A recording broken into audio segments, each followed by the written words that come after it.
తెలంగాణ ప్రజలారా ఒకసారి వినండి ఈ అగ్గిపెట్ట మచ్చ హరీష్ రావు మాటలు.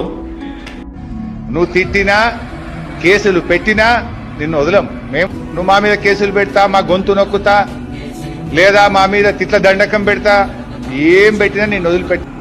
విన్నారుగా తెలంగాణ ప్రజలారా, ఈ దుర్మార్గుడు మైకుల ముందుకొచ్చి ఎలా మాట్లాడుతున్నాడో.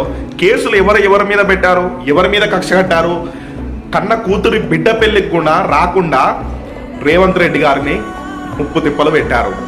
ఇంట్లో ఉన్న రేవంత్ రెడ్డి గారిని తలుపులు బద్దలు కొట్టి కుటుంబం ముందట ఆయనని ఈడ్చుకెళ్ళి నానా బాధలు పెట్టి అధికార బలుపు మదంతో విర్రబిక్కుంటా రేవంత్ రెడ్డి గారిని నానా తిప్పలు పెట్టారు. తెలంగాణ ప్రజలారా, సిగ్గు లేకుండా ఇవాళ మైకుల ముందుకు వచ్చి మాట్లాడుతున్నాడు. ఎవరు మీ మీద కేసులు పెట్టాల్సిన అవసరం కాంగ్రెస్ ప్రభుత్వం కానీ రేవంత్ రెడ్డి గారికి కూడా ఆ ఆలోచన లేదు.